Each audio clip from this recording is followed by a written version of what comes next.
Hi hello welcome to my YouTube channel. എല്ലാവർക്കും പുതിയൊരു വീഡിയോയിലേക്ക് സ്വാഗതം. അപ്പോൾ ഒരു ലോങ് ബ്രേക്കിന് ശേഷമാണ് ഞാൻ ഇന്നൊരു വീഡിയോ ആയിട്ട് എത്തിയിരിക്കുന്നത്.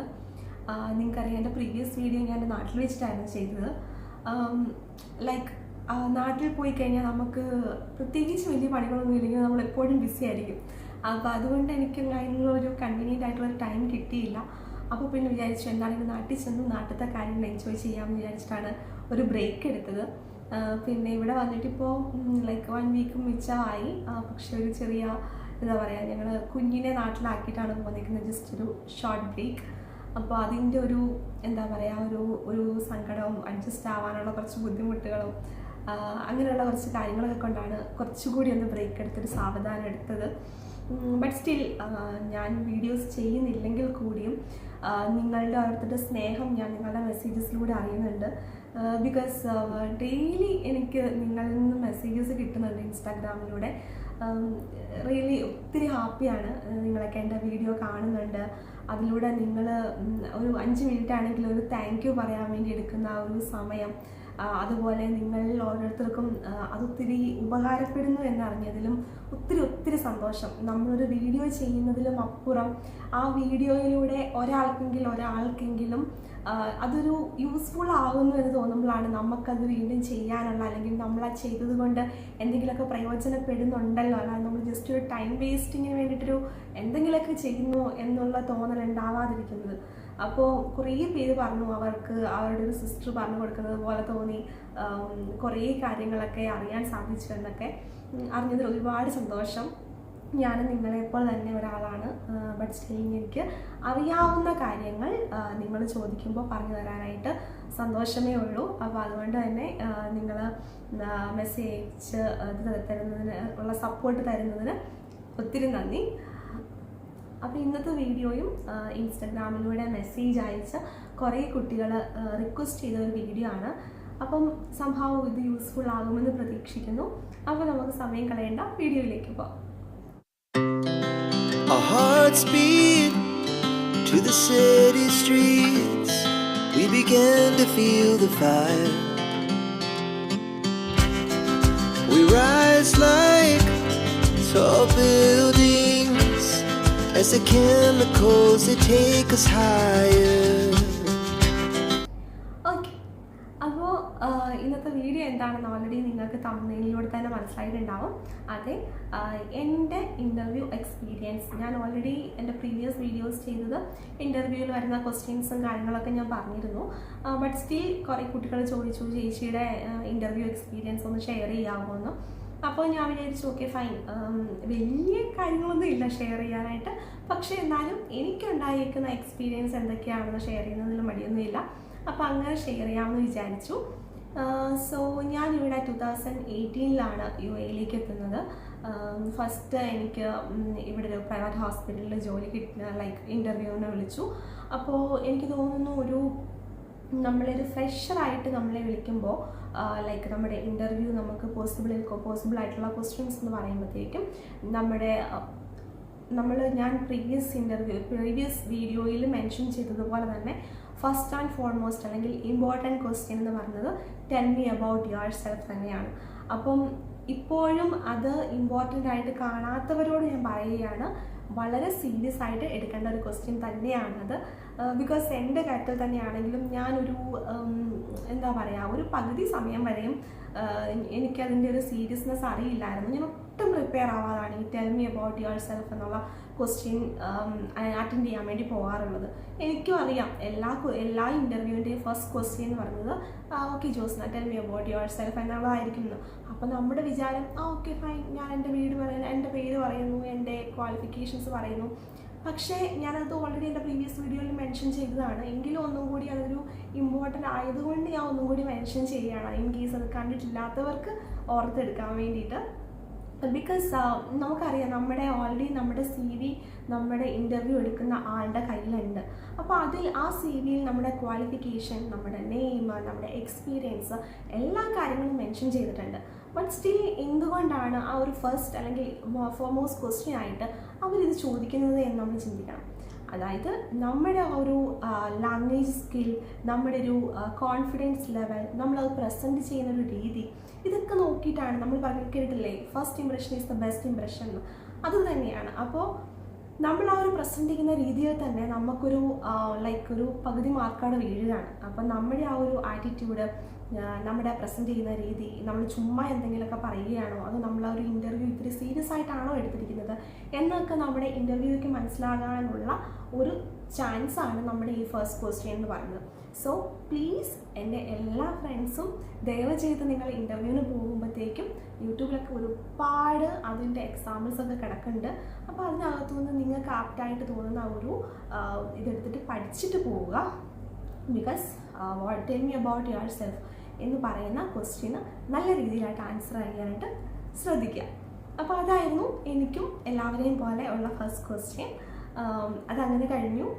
അത് ഈ പറഞ്ഞതുപോലെ തന്നെ ഫസ്റ്റ് ഇൻ്റർവ്യൂവിനൊക്കെ ഞാൻ ചെന്നിട്ട് ചുമ്മാ മൈ നെയിം ഈസ് ജോസ്ന, ഞാൻ അങ്ങനെയാണ് ഇങ്ങനെയാണ് എന്നൊക്കെ പറഞ്ഞിട്ട് തട്ടിവിട്ടു. അപ്പോൾ നമുക്കിതിൻ്റെ ഇമ്പോർട്ടൻസ് അറിയില്ല. പിന്നെ മെയിൻലി ഫ്രഷേഴ്സിനോട് പറയാനുള്ളത്, നമുക്ക് ഫസ്റ്റ് വരുമ്പോഴത്തേക്ക് നമ്മുടെ ഇവിടെ ഒരു clinical experience wise scenario type questions അവർ വളരെ റെയറായിട്ടാണ് ചോദിക്കുന്നത്. കൂടുതലും നമ്മുടെ തിയറി ബേസ്ഡ് ക്വസ്റ്റ്യൻസ് ആയിരിക്കും. ഇപ്പോൾ പറയുകയാണെങ്കിൽ ഇവിടെയൊക്കെ നമുക്കറിയാം എല്ലാ ഹോസ്പിറ്റലും JCI അക്രഡിറ്റഡ് ഹോസ്പിറ്റലാണ്. ഞാൻ നാട്ടിലും വർക്ക് ചെയ്തത് JCI അക്രഡിറ്റഡ് ഹോസ്പിറ്റലായതുകൊണ്ട് കേരളത്തിൽ എനിക്കറിയില്ല JCI അക്രഡിറ്റഡ് ആയിട്ടുള്ളതുകൊണ്ട്. ഓക്കെ ഫൈൻ, എന്താണെങ്കിലും ഇവിടെ എല്ലാ ഹോസ്പിറ്റലും JCI അക്രഡിറ്റഡ് ആണ്. അപ്പോൾ മെയിനായിട്ട് അവർ ചോദിക്കാനുള്ളത് IPSG ഗോള്, അതുപോലെ hand washing procedure, hand washing movements, അങ്ങനെയുള്ള, പിന്നെ നമ്മുടെ ഏത് ഡിപ്പാർട്ട്മെൻ്റ് ആണോ നമ്മൾ ഫെമിലിയർ ആയിട്ടുള്ള അല്ലെങ്കിൽ നമ്മൾ അപ്ലൈ ചെയ്തിരിക്കുന്നത് ആ ഒരു ഡിപ്പാർട്ട്മെൻറ്റ് ബേസ്ഡ് ക്വസ്റ്റ്യൻസ് ആയിരിക്കും കൂടുതലും ചോദിക്കാൻ ചാൻസ്. പിന്നെ അത് എല്ലാ ഹോസ്പിറ്റൽസിലും അങ്ങനെയാണെന്നല്ല, പക്ഷേ എന്നാലും ഒരു 80% ഓർ എബവ് നമ്മളോടൊരു ക്ലിനിക്കൽ വൈസ് ക്വസ്റ്റ്യൻസ് ചോദിക്കുന്നതിനേക്കാൾ കൂടുതലും തിയററ്റിക്കൽ ബേസ്ഡ് ക്വസ്റ്റ്യൻസ് ആയിരിക്കും ഫസ്റ്റ് ചോദിക്കാൻ ചാൻസ് ഉണ്ടാവുക. പിന്നെ നോർമലി പറഞ്ഞതുപോലെ തന്നെ സിനാരിയോ ടൈപ്പോ അല്ലെങ്കിൽ ഇപ്പോൾ ചിലപ്പോൾ നമ്മുടെ അവരുടെ ക്രിട്ടിക്കൽ തിങ്കിങ് ഒക്കെ മനസ്സിലാക്കിയെടുക്കാൻ വേണ്ടിയിട്ട്, അല്ലെങ്കിൽ ഒരു ക്രിട്ടിക്കൽ തിങ്കിങ് കപ്പാസിറ്റി ഒക്കെ ഒന്ന് മനസ്സിലാക്കിയെടുക്കാൻ വേണ്ടിയിട്ട്, ഇപ്പം കുറേ പേഷ്യൻസ് വന്നു, പേഷ്യൻസ് ഭയങ്കര ദേഷ്യത്തിലാണ് ബിക്കോസ് അവരുടെ അപ്പോയിൻമെൻറ്റ് ടൈം കഴിഞ്ഞിട്ട് അവരെ വെയിറ്റ് ചെയ്യിപ്പിച്ചിരുത്തിയിരിക്കുകയാണ്. അപ്പോൾ മറ്റൊരു പേഷ്യൻ്റ് ഓൺ ടൈമിൽ തന്നെ വന്നു. അപ്പോൾ പ്രീവിയസ് അപ്പോയിൻമെൻറ്റിൻ്റെ പേഷ്യൻറ്റും അവിടെ തന്നെ വെയിറ്റിംഗ് ആണ്. അപ്പോൾ നമ്മൾ ഈ പേഷ്യൻറ്റിന് മുമ്പ് തന്നെ മറ്റേ പേഷ്യൻറ്റിനെ വിളിക്കേണ്ടി വരുന്നു. അപ്പോൾ ആ പേഷ്യൻ്റ് അവിടെ ഭയങ്കരമായ രീതിയിൽ പ്രശ്നം ഉണ്ടാക്കുന്നു. അപ്പോൾ ആ ഒരു സിറ്റുവേഷൻ നിങ്ങൾ എങ്ങനെ ഹാൻഡിൽ ചെയ്യും? അതല്ലാന്നുണ്ടെങ്കിൽ കുറേ അപ്പോയിൻമെൻറ്റ് പേഷ്യൻസ് വെയിറ്റ് ചെയ്യുന്നു, അവർ ഓൾറെഡി പിന്നെ എന്താ പറയുക ക്ഷമ നശിച്ചിരിക്കുകയാണ് ബിക്കോസ് അവർ വെയിറ്റ് ചെയ്യാനായിട്ട് കുറേ നേരമായി. ഈ സമയത്തിനിടയ്ക്ക് അവിടെ ഈ ഡോക്ടറിനെ കാണാൻ വേണ്ടി കുറച്ച് എമർജൻസി ആയിട്ടുള്ളൊരു കേസ് വരുന്നു. അപ്പോൾ നിങ്ങൾക്ക് ഈ പേഷ്യൻസിനെ കൺവിൻസ് ചെയ്യിപ്പിച്ചിട്ട് ഈ എമർജൻസി പേഷ്യൻറ്റിനെ ഫസ്റ്റ് അകത്തേക്ക് എടുക്കണം. അപ്പോൾ ആ ഒരു സിറ്റുവേഷൻ നിങ്ങൾ എങ്ങനെ ഹാൻഡിൽ ചെയ്യും? അങ്ങനെയൊക്കെയുള്ള ക്വസ്റ്റ്യൻസ് ചോദിക്കാറുണ്ട്. അപ്പം ഇങ്ങനെയൊക്കെ. പിന്നെ ഒരു നമ്മൾ ക്വസ്റ്റ്യൻ ആൻസർ ചെയ്യുമ്പം എന്നെ സംബന്ധിച്ചിടത്തോളം എൻ്റെ ഒരു പേഴ്സണലാണ് കേട്ടോ. എനിക്ക് എല്ലാവരുടെയും കാര്യം എങ്ങനെയാണെന്ന് എനിക്കറിയില്ല. എൻ്റെ കാര്യത്തിൽ എങ്ങനെയാണെന്ന് വെച്ച് കഴിഞ്ഞാൽ ഞാൻ എന്തൊരു കാര്യത്തിന് ചെയ്യുന്നതിന് മുമ്പും എനിക്ക് കുറച്ച് ടെൻഷനുള്ള ആളാണ്. പക്ഷേ ബൈ ഗോഡ്സ് ഗ്രേസ് എനിക്ക് ആ ഒരു പ്രോസസ്സ് സ്റ്റാർട്ട് ചെയ്ത് കഴിയുമ്പോൾ, ലൈക്ക് ഇപ്പോൾ ഒരു ഇൻ്റർവ്യൂ ആണെങ്കിൽ തന്നെ ഇൻ്റർവ്യൂവിന് തൊട്ട് മുമ്പ് വരെ എനിക്ക് ടെൻഷനായിരിക്കും. പക്ഷേ ഇൻ്റർവ്യൂവിന് അങ്ങോട്ട് ചെന്നിരുന്ന് സ്റ്റാർട്ട് ചെയ്ത് കഴിഞ്ഞാൽ പിന്നെ എൻ്റെ ടെൻഷനൊക്കെ ദൈവം സഹായിച്ച് എങ്ങോട്ടേക്കോ പോകും. ഞാൻ പിന്നെ ഫുള്ളി കോൺഫിഡൻ്റ് ആയിട്ട് ഞാൻ നല്ല രീതിയിൽ തന്നെ പ്രസൻറ്റ് ചെയ്യാറുണ്ട്. ദൈവം സഹായിച്ച് ഇതുവരെ അറ്റൻഡ് ചെയ്തിരിക്കുന്ന എല്ലാ ഇൻ്റർവ്യൂസിനും എനിക്ക് പാസ്സാവാൻ സാധിച്ചിട്ടുണ്ട്. അപ്പോൾ അത് എനിക്ക് തോന്നിയിട്ടുള്ളൊരു ക്വാളിറ്റി, എന്നിൽ തന്നെ എനിക്ക് തോന്നിയിട്ടുള്ളത് ഒരു കോൺഫിഡൻസ് ലെവൽ, നമ്മുടെ വേ ഓഫ് പ്രസൻറ്റേഷൻ ആണെന്ന് എനിക്ക് തോന്നിയിട്ടുണ്ട്. ബിക്കോസ് ഇപ്പോൾ അവർ ചോദിക്കുന്ന എല്ലാ ക്വസ്റ്റ്യനും നമുക്ക് ആൻസർ ചെയ്യാൻ പറ്റണം എന്നില്ല. പക്ഷേ അതൊരു എന്താ പറയുക, ഒരു അവർക്കൊരു അട്രാക്റ്റീവ് രീതിയിൽ നമ്മളത് പ്രസൻറ്റ് ചെയ്യുമ്പോൾ അത് നമുക്കൊരു പോസിറ്റീവ് സൈൻ അല്ലെങ്കിൽ ഒരു കുറച്ച് മാർക്ക് ഇവിടെ കിട്ടുന്നത് പോലെ എനിക്ക് തോന്നിയിട്ടുണ്ട്. അതായത് നമ്മൾ എന്ത് കാര്യം പറഞ്ഞാലും അത് വളരെ പ്ലസൻ്റ് ആയിട്ട്, വളരെ കോൺഫിഡൻ്റ് ആയിട്ട് അവരുടെ മുഖത്ത് നോക്കി, അവരുടെ കണ്ണിൽ നോക്കി തന്നെ സംസാരിക്കാനായിട്ടും, അത് ഇപ്പം നമുക്കറിയാം, ചിലപ്പം ചില കുട്ടികളുണ്ട് നമുക്ക് അറിയാവുന്ന ആൻസർ ആയിരിക്കും, ബട്ട് സ്റ്റിൽ അവരുടെ മുമ്പിൽ ഇരിക്കുമ്പോൾ നമുക്കങ്ങ് ടെൻഷനാണ്. അത് ആയിട്ട് നമ്മൾ തപ്പി തടഞ്ഞത് പറഞ്ഞൊപ്പിക്കും. എനിക്ക് തോന്നുന്നു ഞാൻ പ്രീവിയസ് വീഡിയോയിൽ ഓൾറെഡി മെൻഷൻ ചെയ്തു എന്ന് തോന്നുന്നു. അതായത് നമ്മൾ നമ്മൾ എന്താണ് ഇൻ്റർവ്യൂ ഓക്കെ ഫൈൻ, വലിയൊരു കമ്പനിയിൽ ആ ഒരു കമ്പനിയിൽ നമുക്ക് ജോലി കിട്ടണം, ഓക്കെ, നമ്മുടെ ഏറ്റവും പ്രധാനപ്പെട്ട ഒരു കാര്യമാണ് ഇപ്പോൾ നടക്കാൻ പോകുന്നത്. പക്ഷേ ഒരു കാര്യം കൂടെ നമ്മൾ മറ്റൊരു വശത്തോട് ചിന്തിക്കണം. ആ ഫ്രണ്ടിലിരിക്കുന്നതും നമ്മളെപ്പോലെ തന്നെ ഉള്ള ഹ്യൂമനാണ്. ഒന്നല്ലെങ്കിൽ രണ്ടല്ലെങ്കിൽ 3 പേരായിരിക്കും ചിലപ്പോൾ നമ്മളെ ഇൻ്റർവ്യൂ എടുക്കാൻ നിൽക്കുന്നത്. അവരും നമ്മളെപ്പോലെ ഒരു മനുഷ്യരാണ്. ഇപ്പോൾ ജോലി കിട്ടിക്കഴിഞ്ഞാൽ ഓക്കെ ഫൈൻ, നാളെ നമുക്ക് അവരെ നല്ല രീതിയിൽ ഫേസ് ചെയ്യാം. ജോലി കിട്ടിയില്ല എന്നുണ്ടെങ്കിൽ അവരെ നമ്മൾ ഫേസ് ചെയ്യുക പോലും വേണ്ട. അപ്പോൾ പിന്നെ നമുക്ക് അങ്ങനെ ഒരു പേടി തോന്നേണ്ട ഒരു കാര്യമില്ല അവരുടെ അടുത്ത്, അല്ലേ? അപ്പോൾ അതായത് അവർ നമ്മളെപ്പോലെ തന്നെ ഒരു ഹ്യൂമനാണ്. നമ്മളെ ഇവിടെ ഇൻ്റർവ്യൂവിന് വിളിച്ചിരിക്കുന്നത് എന്തുകൊണ്ടാണ്? നമുക്ക് അവരുടെ ആ ഒരു ഓർഗനൈസേഷനിൽ നമുക്ക് ജോലി ചെയ്യാനുള്ള ക്വാളിഫിക്കേഷൻ ഉണ്ട് എന്ന് മനസ്സിലാക്കിയത് കൊണ്ടാണ് അവർ നമ്മളെ വിളിച്ചിരിക്കുന്നത്. അപ്പം നമ്മളും അത്ര ചെറിയ ആൾക്കാരല്ല. അതായത് ഞാൻ ഉദ്ദേശിച്ചത് വേറൊന്നുമല്ല, അവരുടെ മുമ്പിൽ പോയിട്ട് നമ്മൾ വിറച്ച് പതറേണ്ട ആവശ്യമില്ല. അതായത് നമ്മളെപ്പോലെ തന്നെയുള്ള ആൾക്കാരാണ് അവിടെ. അതുപോലെ ഇപ്പോൾ നമ്മളൊരു ഡിപ്ലോമ കോഴ്സ് അല്ലെങ്കിൽ ബാച്ചിലർ കോഴ്സ് ഇപ്പോൾ 3 ഇയേഴ്സ് അല്ലെങ്കിൽ 4 ഇയേഴ്സ് പഠിച്ചിട്ട് നമ്മളിപ്പോൾ ആ 4 ഇയേഴ്സ് പഠിച്ചതിൻ്റെ ഒരു ഔട്ട്പുട്ട് എന്താ പറയുക, ഒരു 15 മിനിറ്റ്സിൽ നമ്മൾ കൊടുക്കേണ്ടത് ഈ 4 ഇയേഴ്സ് പഠിച്ചെടുത്തതിൻ്റെ ഒരു ഔട്ട്പുട്ടാണ്. അപ്പം നമ്മൾ ദ ബെസ്റ്റാണ് അവിടെ കൊടുക്കേണ്ടത്. അപ്പം എന്നെ സംബന്ധിച്ചിടത്തോളം എനിക്ക് തോന്നിയിട്ടുള്ളത്, നിങ്ങളുടെ ആ ടെൻഷനും കാര്യങ്ങളൊക്കെ വിടുക. കിട്ടാൻ കിട്ടി, കിട്ടിയില്ലെങ്കിൽ കിട്ടിയില്ല എന്നൊരു മൈൻഡ് ഒരു പൂർത്തി വേണം. അതിൻ്റെ കൂടെ തന്നെ പ്രിപ്പയറും വേണം. അതായത് കിട്ടിയില്ലെങ്കിൽ കിട്ടിയില്ല എന്നുള്ള ലാഘവത്തോടു കൂടി എടുക്കാതെ, ഞാൻ ഉദ്ദേശിച്ചത് പഠിച്ചിട്ട് പോകുന്ന കാര്യത്തിൽ നല്ല രീതിയിൽ തറവായിട്ട് പഠിച്ചിട്ട് പോവുക. ബട്ട് അതർ സൈഡിൽ ഇറ്റ്സ് ഓക്കെ, ഇത് ഒരു ഇൻ്റർവ്യൂ അറ്റൻഡ് ചെയ്തു, കിട്ടിയാൽ കിട്ടി, കിട്ടിയില്ലെങ്കിൽ കിട്ടിയില്ല, എൻ്റെ ബെസ്റ്റ് ഞാൻ ചെയ്യും എന്നൊരിതിൽ പോവുകയാണെങ്കിൽ നമുക്ക് നമ്മൾ ഉദ്ദേശിക്കുന്നതിനേക്കാൾ കുറച്ചും കൂടി നല്ല രീതിയിൽ അതിനെ ഹാൻഡിൽ ചെയ്യാൻ പറ്റുമെന്ന് എനിക്ക് തോന്നിയിട്ടുണ്ട്. അപ്പോൾ എനിക്ക് എൻ്റെ ഫ്രണ്ട്സിനോട് അല്ലെങ്കിൽ എൻ്റെ സിസ്റ്റേഴ്സിനോട് ബ്രദേഴ്സിനോട് തരാവുന്ന ചെറിയൊരു ടിപ്പാണ് അതൊന്ന് കൂട്ടിക്കോളൂ. ലൈക്ക് നമ്മൾ എന്ത് തന്നെ സംസാരിച്ചാലും അവരുടെ മുഖത്ത് നോക്കി ചിരിച്ചുകൊണ്ട് വളരെ പ്ലസൻ്റായിട്ട്, അതായത് നമുക്കറിയാം ഒരു നേഴ്സ് എന്ന് പറയുമ്പോഴത്തേക്കും നമ്മൾ എപ്പോഴും നല്ല ആക്റ്റീവായിട്ടിരിക്കേണ്ട ആൾക്കാരാണ്, അല്ലേ? നമ്മളും ഹ്യൂമനാണ്, നമുക്കും ഇമോഷൻസ് ഉണ്ട്. പിന്നെ എന്താ പറയുക, പല പല പ്രശ്നങ്ങൾ ഉണ്ടാവാം. നമ്മുടെ ഫാമിലി ഇഷ്യൂസ് ഉണ്ടാവാം, ഫിനാൻഷ്യൽ പ്രോബ്ലംസ് ഉണ്ടാവാം, പേഴ്സണൽ പ്രോബ്ലംസ് ഉണ്ടാവാം. പക്ഷേ ഇതൊന്നും നമ്മൾ ഒരിക്കലും നമ്മുടെ പേഷ്യൻസിൻ്റെ നമ്മുടെ ഹോസ്പിറ്റലിൽ കാണിക്കാറില്ല, അല്ലേ? സത്യമാണത്. കാരണം നമുക്ക് എന്തൊക്കെ ഇപ്പോൾ നമ്മൾ കുഞ്ഞിനെ പിരിഞ്ഞിട്ടായിരിക്കും രാവിലെ ഒരു അമ്മ ഡ്യൂട്ടിക്ക് പോകുന്നത്, അല്ലെങ്കിൽ എന്തെങ്കിലും ഒരു പ്രശ്നം ഉണ്ടാവാം, അങ്ങനെ അല്ലെങ്കിൽ ഹെൽത്ത് വൈസ് അവർ ഓക്കെ ആവില്ല. പക്ഷേ എന്നാലും നമ്മളിതൊന്നും നമ്മുടെ പേഷ്യൻസിൻ്റെ മുമ്പിൽ കാണിക്കില്ല. നമ്മളൊരു ചിരിച്ച മുഖത്തോടു കൂടി, നമ്മളെല്ലാവരും മെൻഷൻ ചെയ്യുന്നത് തന്നെ അങ്ങനെയാണ്, അല്ലേ? നമ്മൾ ചിരിച്ച മുഖത്തോടു കൂടി നമ്മൾ ആ പേഷ്യൻറ്റിനെ സമീപിക്കുമ്പോഴാണ് അവർക്കൊരു ക്യൂർഡ് ഫീലിംഗ് ഉണ്ടാവുന്നതെന്ന് പറയും. എന്ന് പറഞ്ഞതുപോലെ തന്നെ നമ്മളെ കാണുമ്പം നമ്മളെ ഇൻ്റർവ്യൂ ചെയ്യുന്ന അവർക്കും തോന്നണം, ഓക്കെ ഫൈൻ, ഈ കുട്ടി അത് ഇപ്പം തിയറിറ്റിക്കലി അവർക്ക് അത്ര ഇതില്ലെങ്കിലും ഷീസ് ആക്റ്റീവ് എന്നൊരു ഫീലിംഗ് അവർക്ക് ഉണ്ടാവണം. ഇവളെ എടുത്തു കഴിഞ്ഞാലും നമ്മുടെ ഓർഗനൈസേഷനിലേക്ക് എടുത്തു കഴിഞ്ഞാലും ഓക്കെ ഫൈൻ, ഇപ്പം അറിയത്തില്ലാത്ത കാര്യങ്ങളും പഠിച്ചെടുക്കാനുള്ളൊരു കഴിവുണ്ട് ആൾക്ക് എന്ന് ഉള്ളൊരു തോന്നൽ അവർക്ക് ഉണ്ടാക്കിയെടുക്കണം. എന്ന് വെച്ചിട്ട് നമ്മൾ ഓവർ സ്മാർട്ട് ആവണം എന്നല്ല, പക്ഷെ നമ്മൾ സ്മാർട്ട് ആവണം. അതാണ് എനിക്ക് പറയാനുള്ളത്. പിന്നെ ഉള്ള കാര്യം എന്ന് പറഞ്ഞു കഴിഞ്ഞാൽ എന്താണ്, ലൈക്ക് എല്ലാവരും പറയുന്നത് പോലെ തന്നെ ഓൺ ടൈം നമ്മളോട് പറഞ്ഞിരിക്കുന്നതിനൊരു 10-15 മിനിറ്റ്സ് മുമ്പ് തന്നെ നമ്മളവിടെ എത്തുക. അതുപോലെ പ്രോപ്പർ ഡോക്യുമെൻറ്റ്സ് എല്ലാം ഇപ്പോഴൊക്കെ എന്ന് പറഞ്ഞാൽ, നേരത്തെയൊക്കെ എനിക്ക് തോന്നുന്നു നമ്മുടെ കയ്യിൽ നിന്ന് അറ്റ്ലീസ്റ്റ് ഒരു CD കോപ്പിയൊക്കെ അവർ വാങ്ങിക്കാറുണ്ട്. ഇപ്പോൾ നമുക്ക് അതിൻ്റെ ഒന്നും ആവശ്യമില്ല. എന്നാലും ജസ്റ്റ് നമ്മുടെ കയ്യിൽ കൊണ്ടുപോയിട്ടുള്ളൂ, പക്ഷെ ഒന്നും അവർ വാങ്ങിക്കാറില്ല. ഇപ്പോൾ ഇൻ്റർവ്യൂ നമ്മൾ പാസ്സായെങ്കിൽ തന്നെ അവർ നമുക്ക് മെയിൽ അയച്ച് പറയാറേ ഉള്ളൂ, നമ്മുടെ കോപ്പീസ് എല്ലാം സ്കാൻ ചെയ്ത് അയക്കാനൊക്കെ പറയാറുള്ളൂ. ഓക്കെ ഫൈൻ, അപ്പോൾ ഒരു 10-15 മിനിറ്റ്സ് മുമ്പ് നമ്മൾ സ്ഥലത്ത് എത്തിയിരിക്കുക. പിന്നെ പറഞ്ഞതുപോലെ പ്രോപ്പറായിട്ടുള്ള ഡ്രസ്സിങ്, ഹെയറൊക്കെ ആണെങ്കിലും വളരെ നീറ്റ് ആൻഡ് ക്ലീൻ ആക്കിയിട്ടൊരു പ്രൊഫഷണൽ രീതിയിൽ, അതുപോലെ ഡ്രസ്സാണെങ്കിലും, അതായത് നമ്മൾ നാട്ടിൽ നിന്ന് വരുന്ന കുട്ടികളോട് അതും എനിക്ക് തോന്നുന്നു ഞാൻ ഓൾറെഡി പറഞ്ഞിട്ടുള്ള കാര്യമാണ്, ഗ്രൂമിങ് വളരെ ഇമ്പോർട്ടൻ്റ് ആയിട്ടുള്ളൊരു കാര്യമാണ്. പലർക്കും ഇൻ്റർവ്യൂ ചെയ്യുന്ന അവർ തന്നെ നമ്മളുടെ അടുത്ത് ഡയറക്റ്റ് ചോദിച്ചിട്ടുള്ള ക്വസ്റ്റ്യൻസ്, എൻ്റെ ഫ്രണ്ട്സിൻ്റെയും കുറച്ച് പേരുടെ അടുത്തൊക്കെ ഇങ്ങനെ ചോദിച്ചത് കൊണ്ടും കൂടിയാണ് ഞാൻ പറയുന്നത്. അത് കുറച്ച് ഇമ്പോർട്ടൻ്റ് ആയിട്ട് നമ്മൾ ചിന്തിക്കേണ്ട കാര്യമാണ്. നമ്മൾ നാട്ടിൽ ജീവിച്ച് ലൈക്ക് പഠിച്ച് വളർന്ന കുട്ടികളാണ്, അല്ലേ? അപ്പോൾ നമുക്ക് ചിലപ്പോൾ കുറച്ച് എന്താ പറയുക, നമ്മുടെ ഏറ്റവും നല്ല ഇത് എന്ന് പറയുമ്പോൾ നമുക്ക് ചുരിദാർ ഇടുക അങ്ങനെയൊക്കെ ഉള്ളതായിരിക്കാം. ചുരിദാർ ഒരു ചീത്ത ഡ്രസ്സാണെന്നല്ല, പക്ഷെ ചുരിദാറാണെങ്കിലും നമുക്ക് പ്രൊഫഷണൽ രീതിയിലുള്ള, നമ്മുടെ നോർമൽ രീതിയിലുള്ള അല്ലാത്ത ലൈക്ക് ചുരിദാർ ഭയങ്കര ബ്രൈറ്റ് കളർ ചുരിദാർ, ഭയങ്കര എന്താ പറയുക പുതപ്പ് പോലത്തെ ഷോള്, അങ്ങനത്തെ കൂട്ടൊന്നും ഇടാണ്ട് ഒരു കുർത്തി ടൈപ്പോ അങ്ങനെയൊക്കെയുള്ള ചുരിദാർ സെലക്ട് ചെയ്യുക. അതല്ലെങ്കിൽ അല്ലാണ്ടുള്ള ചുരിദാറാണെങ്കിൽ തന്നെ വളരെ ഒരു പ്രൊഫഷണൽ കളർ അല്ലെങ്കിൽ ഒരു ലൈറ്റ് കളറൊക്കെ ഉള്ള രീതിയിൽ, ഇപ്പോൾ ബോയ്സ് ആണെങ്കിലും ടീഷർട്ട് ടൈപ്പ് ഒന്നും ഇടാതെ നല്ലൊരു പ്രൊഫഷണൽ ടൈപ്പ് ഷർട്ട്, ലൈക്ക് ഒരു ലൈറ്റ് കളേഴ്സ് ഷർട്ട്, അറിയാലോ, നിങ്ങൾക്ക് തന്നെ അറിയാലോ, പ്രൊഫഷണൽ ടൈപ്പ് ഡ്രസ്സുകൾ ഇടാനായിട്ട് ശ്രദ്ധിക്കുക. അപ്പം അതായത് ഫസ്റ്റ് നമ്മുടെ ഇൻ്റർവ്യൂവിന് തന്നെ നമ്മുടെ ഇൻ്റർവ്യൂ എടുക്കുന്നവരുടെ കയ്യിലൊരു ഫോം ഉണ്ടാവും. അപ്പോൾ ആ ഫോമിൽ എന്ന് പറയുമ്പോഴത്തേക്കും നമ്മുടെ ഓരോ കാറ്റഗറി വൈസാണ് അവർ നമുക്ക് ആൻസർ ലൈക്ക് മാർക്ക് ഇടുന്നത്.